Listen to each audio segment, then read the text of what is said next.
Welcome to the Growing Rural podcast, where we focus on all things rural in South Carolina. We will discuss topics on healthcare, economy, education, and the unique culture that is our rural state. This podcast is supported by the South Carolina Center for Rural and Primary Health Care. Please join us for today's topic. Hello, everyone. Welcome back to the Growing Rural podcast. I'm your host, Dr. Kevin Bennett. Our guest today is Katie Gaul. Katie is the director of the Office for Healthcare Workforce, a division of the South Carolina AHEC. Katie, welcome. Thank you so much. So tell us a little bit about yourself and where you come from and how you ended up doing healthcare workforce work. Sure. So I am a health workforce researcher, and most people don't know what that is. They don't grow up saying, hey, I want to be a healthcare workforce researcher. I grew up on a farm in Iowa, and I thought I wanted to be a physician. So I went to college, I started a pre-med track, and then I hit chemistry and calculus, and I decided that wasn't for me. But at the same time, I took a course in world regional geography because I like the blue questions in Trivial Pursuit. Okay. And at that time, I learned about health and medical geography, and I realized that I could combine my interest in healthcare with my interest in geography.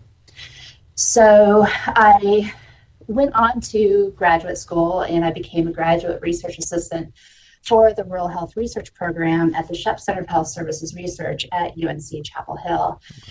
As a graduate research assistant, or GRA, I basically made maps for 20 hours a week, and it was, at that time, just the best job ever. Right. And then when I finished my degree, I was hired full-time to stay at the Shep Center with the North Carolina Health Professions Data System. And there, I was able to support and learn from experts in health workforce data research and policy. I took a year to work with the National Governors Association, and there I helped states tackle topics around things like health workforce and cross-sector data sharing, so sharing data between Medicaid and the corrections systems. At that time, I was hired into my current position so the director could retire. Yes, of course. So tell us about the work that your office does here in South Carolina then. So in a nutshell, we support effective health workforce planning in the state by providing data and other information to policymakers and other stakeholders.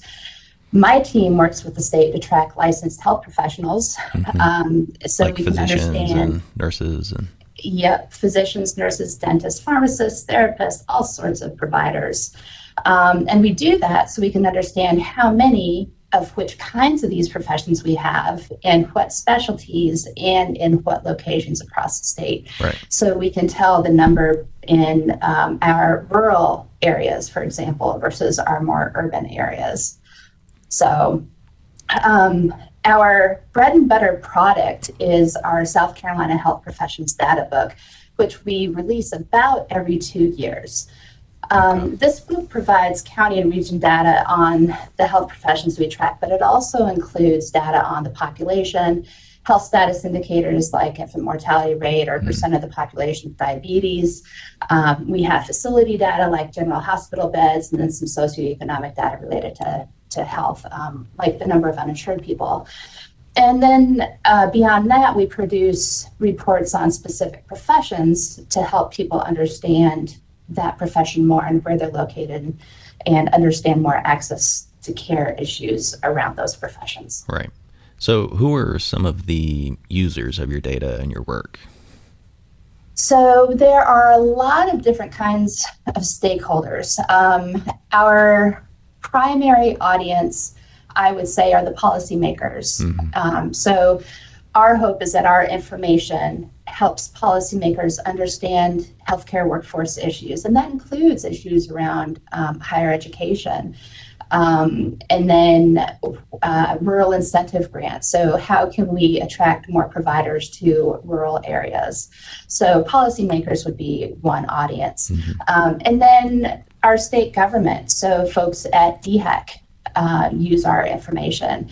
And then others across the state, so people in higher education, deans of nursing programs, for example. Right. We have some interest from media, so they come to us for data to support some of the stories they're working on.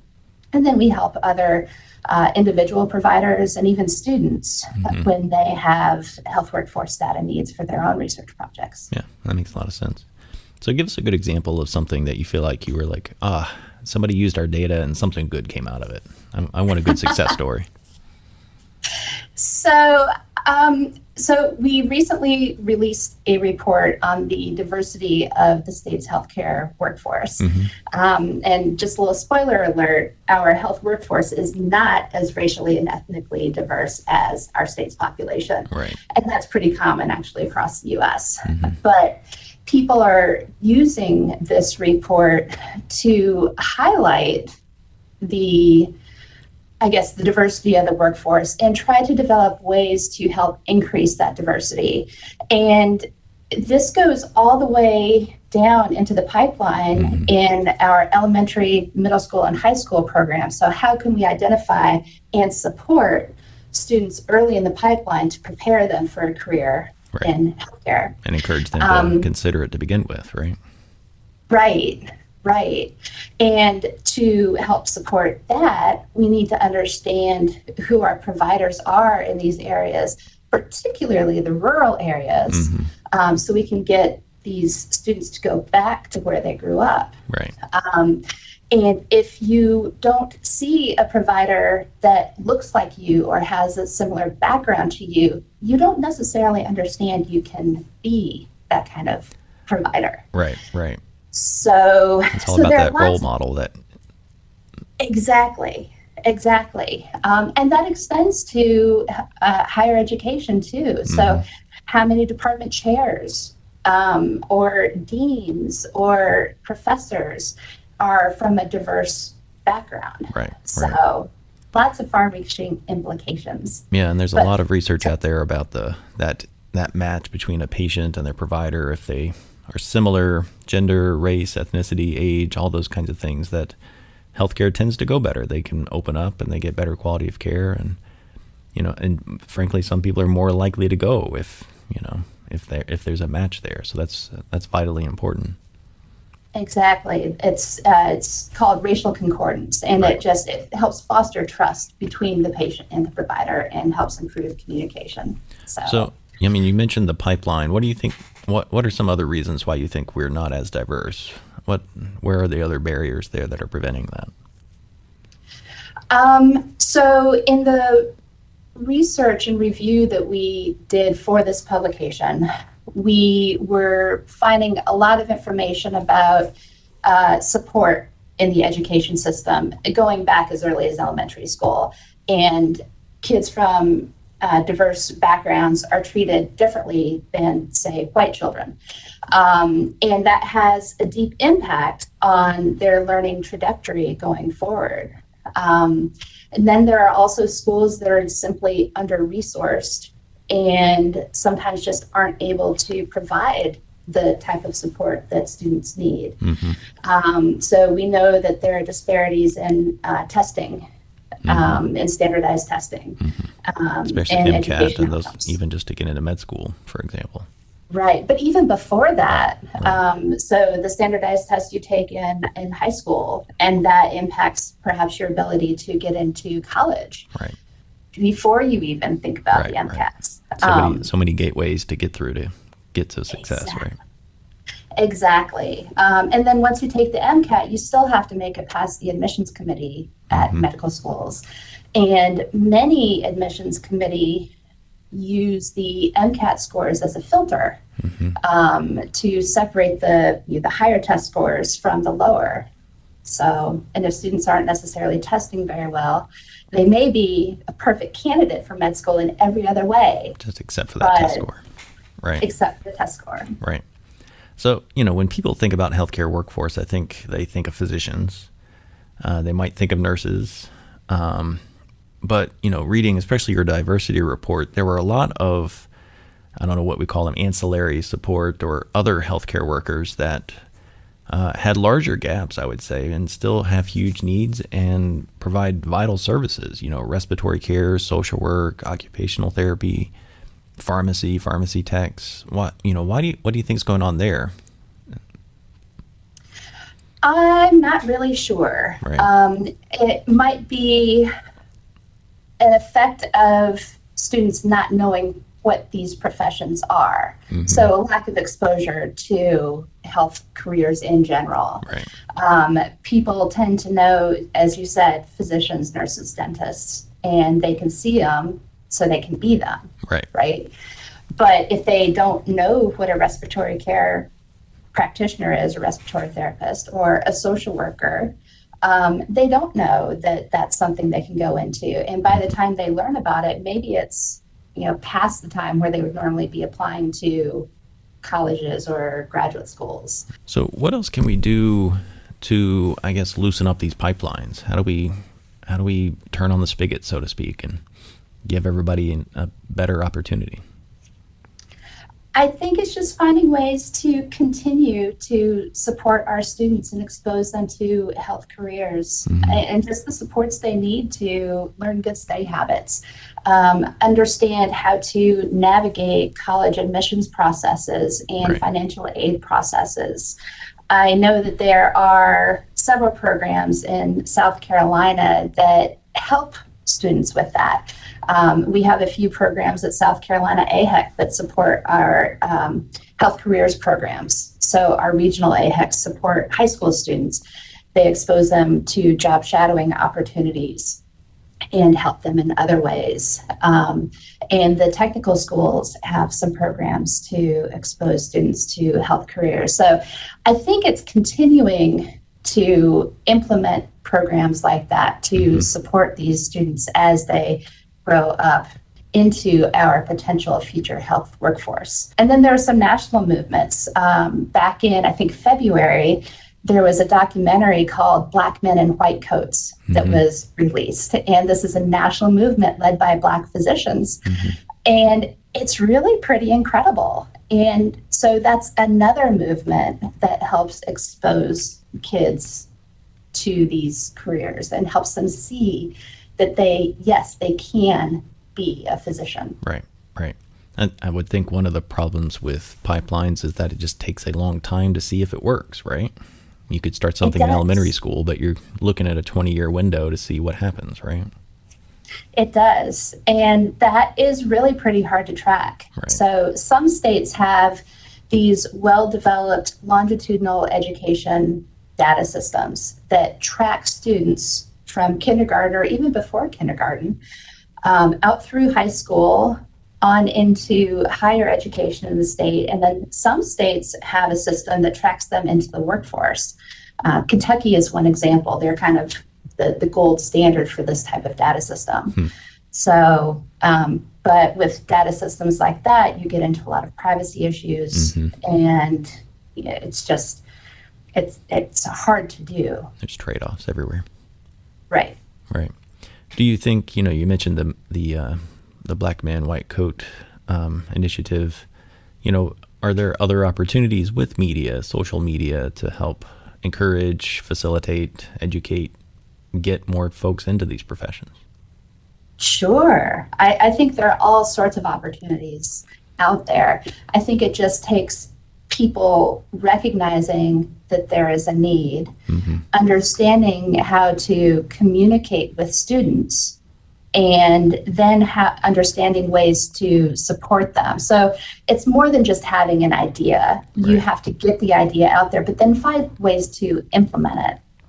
And in that respect, I think it really takes a village Mm-hmm. approach to do this. Yeah, all hands on deck, kind of. Exactly. So we're recording this. It is, I don't even know what month it is. It's May 2021.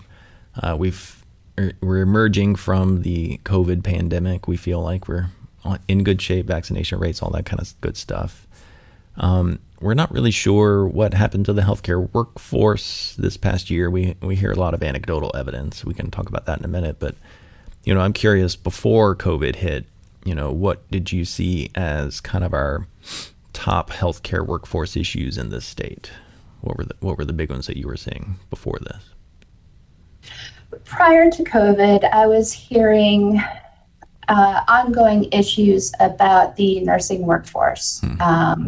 And the nursing workforce goes through periods of shortage, and then it peaks and goes into a surplus, and then goes back into shortage. So it's this cycle that just continues on and on. So we had been hearing even before COVID that hospitals needed more nurses. So that was one issue. We have also been tracking our rural primary care workforce. So that includes physicians, physician assistants, and nurse practitioners. And what we were seeing was that there have been tremendous increases in the number of primary care NPs, nurse practitioners, across the state. And that included a 98% increase in our state's non-metropolitan counties. Yeah, that's huge. But at the same, and that's kind of a national trend as well. Right. But at the same time, when we look at physicians, sure, there's an across-the-board increase in physicians in our state, but there was an 8% decrease in the number of primary care physicians in our non-metropolitan counties. So what we're seeing is that we're having more NPs come into our rural counties, and the physicians are declining. Whether that's due to retirement or they're moving elsewhere to practice, we haven't looked into yet. So it's possible of a substitution effect. We don't want to assign causality necessarily, but there seems to be something going on there. Exactly. And just identifying that something is going on helps us understand who's out there treating our rural population. Right. And what needs might be emerging from that. Exactly. Yeah, and I would imagine, with COVID, nurses were on the front lines in so many ways. If there was a growing consensus of shortage before, that's bound to have been exacerbated over this past year, don't you think? Yes. And so let me back up a second and talk about the notion of shortage. So shortage is a very complex issue. Right. And when people say we have a shortage of physicians or we have a shortage of nurses, generally what it translates into is a maldistribution. So we might have enough physicians in Columbia or Charleston, where we've got a couple med schools, but we need more physicians in our rural counties, in Calhoun County or Orangeburg or other areas. And I think the same is true for nurses. And we know that our hospitals say they need more nurses, that they have a hard time filling their vacancies. But what's going on in the hospitals that they keep needing those nurses? Is it problems with turnover? Is it something the hospital can look at their hiring and onboarding culture and their retention strategies? Is it truly that their nurses are retiring and they can't find new nurses to fill the slots? So that's another area that we want to look into more. Right. But when we think of shortage, we try to communicate it more as a maldistribution and educate people on what the difference is. Right. So yeah, I think the growing consensus is that we're training enough physicians, but they're not choosing to go into primary care, and then they're not choosing to go to these higher need, lower density areas. So they're aggregating in specialties and in urban areas where that higher income is. Right. And, another facet of that is even if we increase enrollment in the schools across our state, it doesn't mean they're going to stay in the state to practice. Right. Physicians still have to do a residency after they finish medical school, and residency is a national market, so they can choose to go wherever, and they have to get accepted into those programs. Right. So there's some even deeper dynamics there.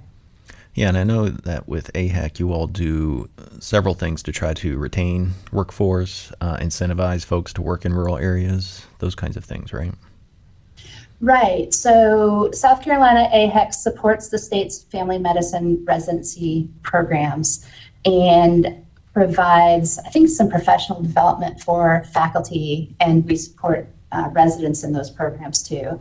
We also administer the state's rural retention program. It's the Rural Physician Incentive Program, which is also open to physician assistants, nurse practitioners, and certified nurse midwives.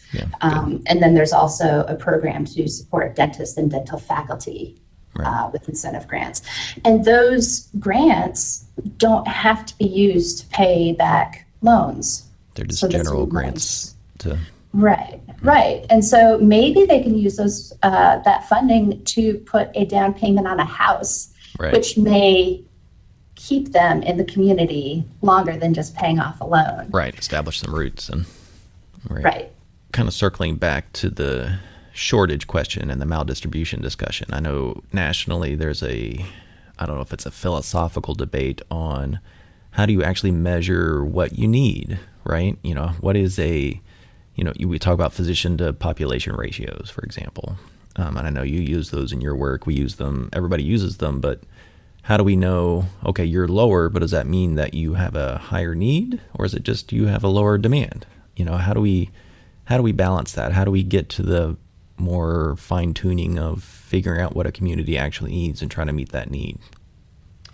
Right. That's a really hard question. And there are so many experts across the country that have ideas, Right. but they have a hard time nailing down the one answer. Right. Because there are a lot of different ways to approach it. So we know that hospitals do community needs assessments. So they should have an understanding of what healthcare needs their community has, and then they can build their workforce and their services around that. But that's kind of at the local level. At the state level, we can understand where, say, our physicians are working and in which specialties. We can look at physician to population ratios or vice versa. So we know that for every one physician maybe there are 4,500 people, or maybe there are 10,000 people if there's Right. one physician serving one county, right? Which is possible and likely. It is possible and likely. Right. So we can look at that and we have a general sense of what our distribution is, but unless we know how many hours that physician is working, how many patients they can see, how many patients they have that have complex chronic issues that need more attention versus, an annual well child checkup. That's the information that becomes hard to track. And there are some national sample surveys out there that help us understand healthcare utilization. But again, that's only the people that are going out to use healthcare services. And you have the folks sitting at home that can't go to a provider because they're scared, they're not interested, they can't afford it, they don't have insurance, they don't have transportation. Right. There's a multitude of barriers to even get to that point. Right. And then on top of that, there are different ways to configure the workforce. So if we're talking physicians, maybe you need endocrinology services, but you don't have the resources to hire an endocrinologist. So perhaps you hire a general internist who can do some endocrinology, and then you find someone to refer out for the specialty care. Right. So there are different ways to configure the workforce, and that also makes it trying to gauge supply and demand a little harder. Right. And, and we're, diversifying the workforce, but also diversifying the type of workforce. You're mentioning certified nurse midwives, for example, are a great extension of obstetrics and maternity care. Nurse practitioners, community health workers. There's a whole sort of really great health professionals going out there, but then that makes the picture even more complex. 60 years ago it was a physician and a nurse, basically, right? And they did everything for a community. Right. And now you have physician practices hiring medical assistants right off the street with on-the-job training. And then instead of hiring the RNs, which are going to be more expensive, maybe they have one RN in the practice that can help manage some of their complex patients and do more care coordination, while the medical assistant is the one taking the history and the vitals. Right. So. Yeah, and it's going to be interesting. This past year we've also learned about telehealth. I think those of us in the field knew about telehealth, but it feels like the rest of the country finally woke up to it this past year. Realized, okay, this actually works. This is great for some things. what are your impressions as the statewide expert on healthcare workforce? I'm putting you on the spot, but how do you think that's going to shape our workforce needs going forward? Because I could see medical assistants, telehealth navigators, new professions branching up out of this to meet that need and the demand of this new modality. How do you think that's going to shape out? Right. So telehealth gets a little more complex because not all of our areas have broadband access, right? Sufficient internet connections to support the telehealth video visits. Right. So shameless plug, about 2 episodes ago, we talked to Kathy Schwarting and Palmetto Care Connections about that. So give that a listen. She'll tell you all about it. Exactly.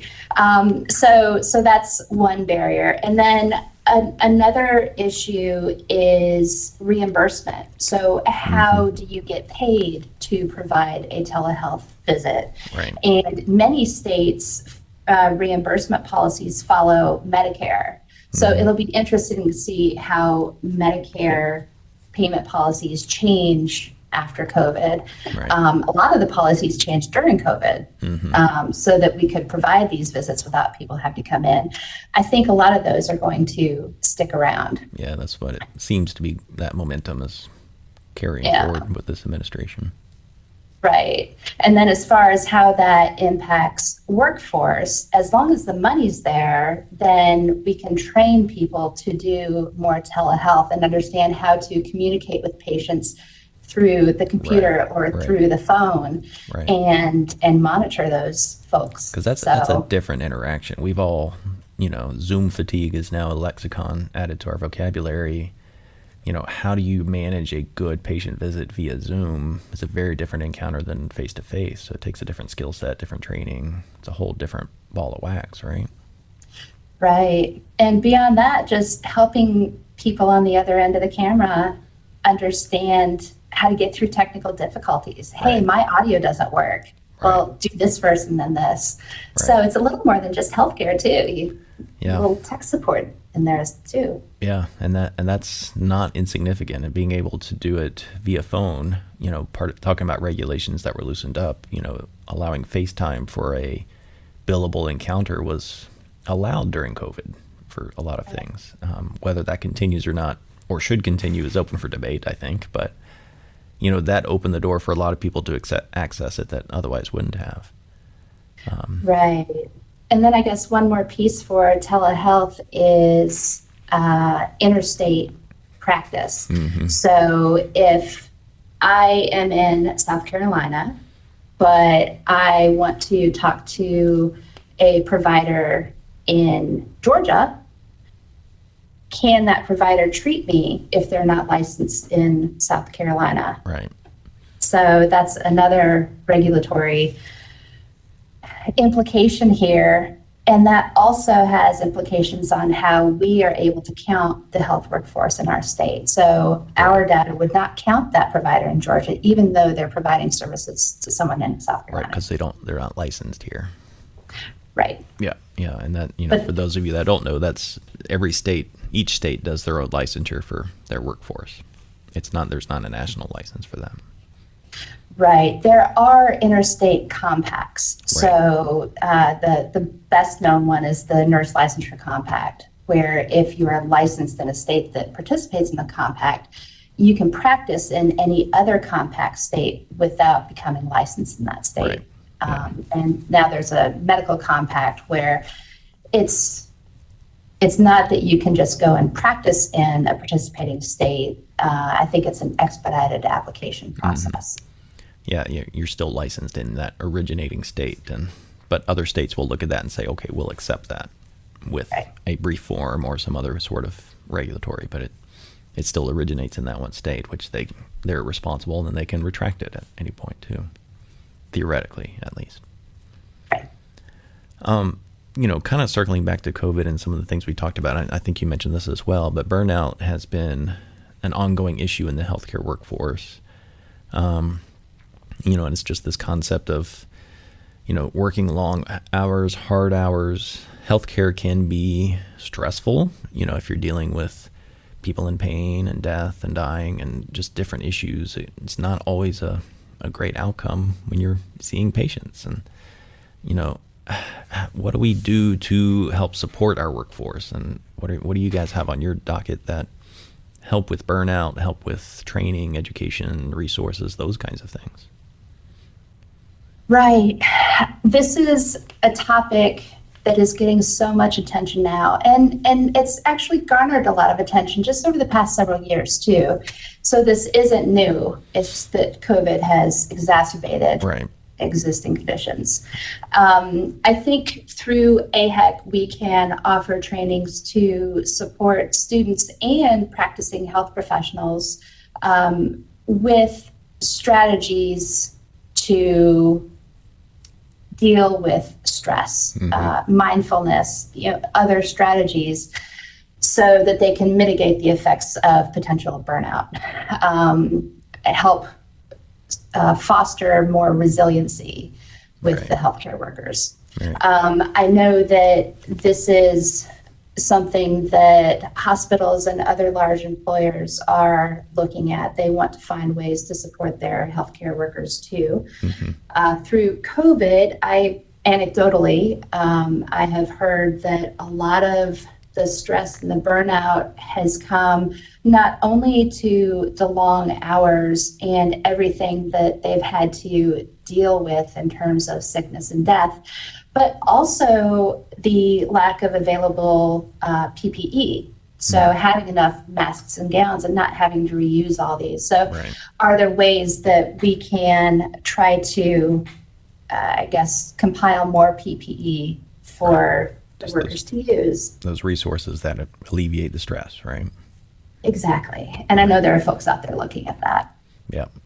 And it's a shame that we have to be so reactionary on so many of these things, but next go around, if there is a next go around, we'll be better prepared, I hope, for that.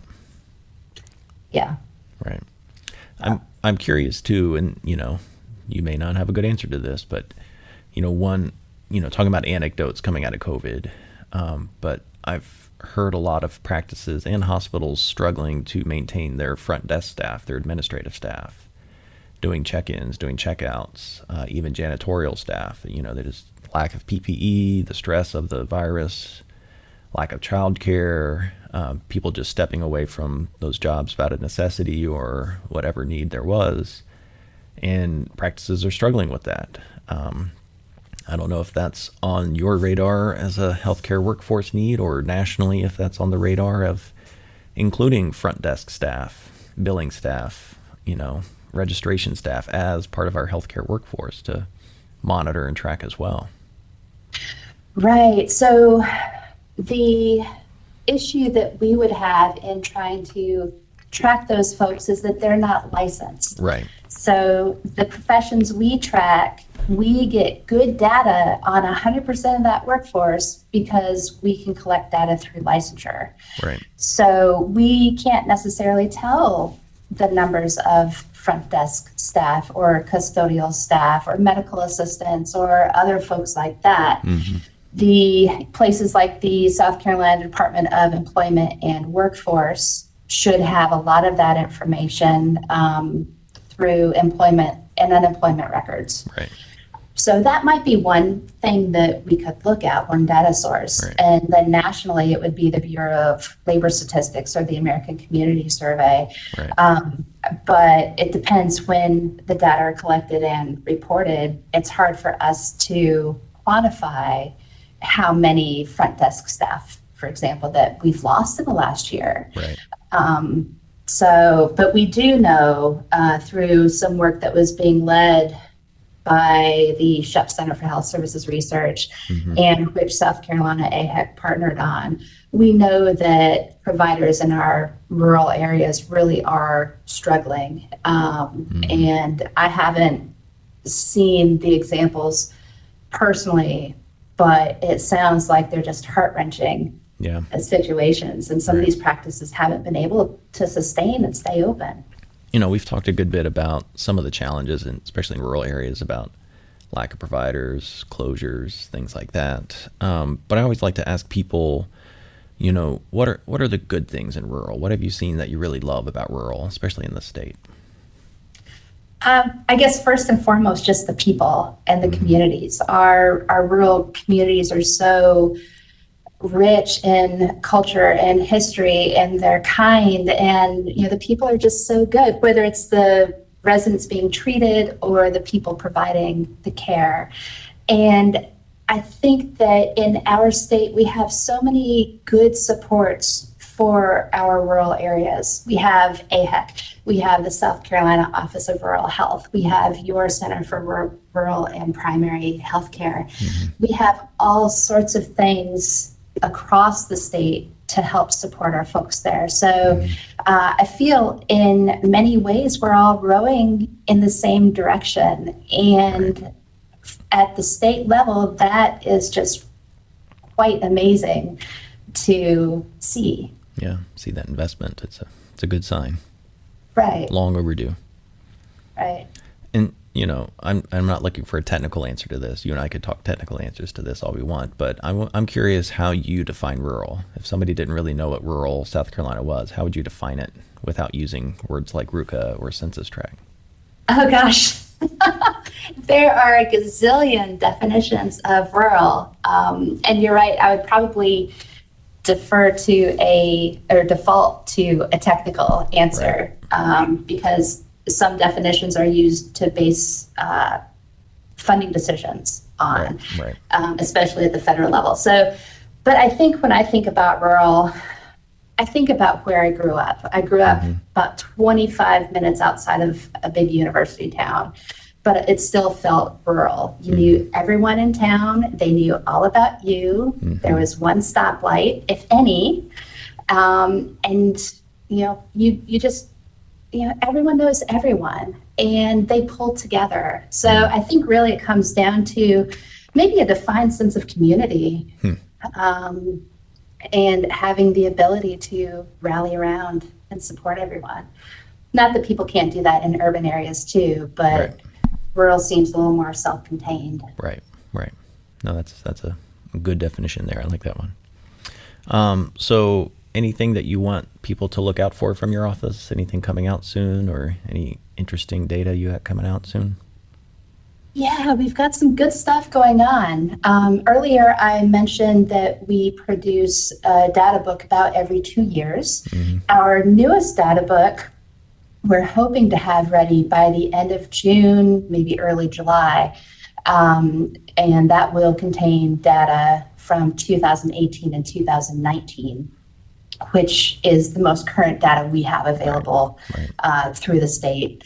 So we're very excited about that. We'll pop it up on our website and send it out through Twitter. So if anyone has questions, let us know.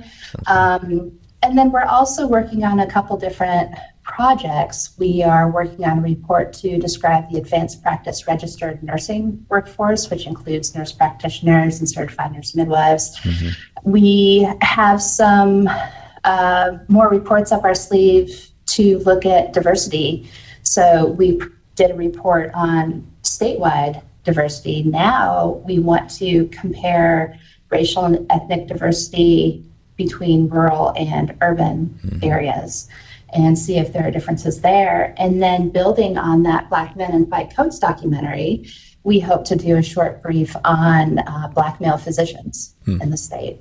Good. So lots of good fun ideas. Yeah, lots of good stuff going on. And we'll put lots of links in our show notes of this episode for your office and where they can find you on Twitter and on other social media platforms. And hopefully we'll put the link on there for new reports as they come out as well. Great. So thank you for joining me. This has been a really good, interesting conversation. I hope everyone enjoyed it. Just stay tuned for more episodes coming out as well. And if you've liked what you've heard, please head over to iTunes and leave us a rating.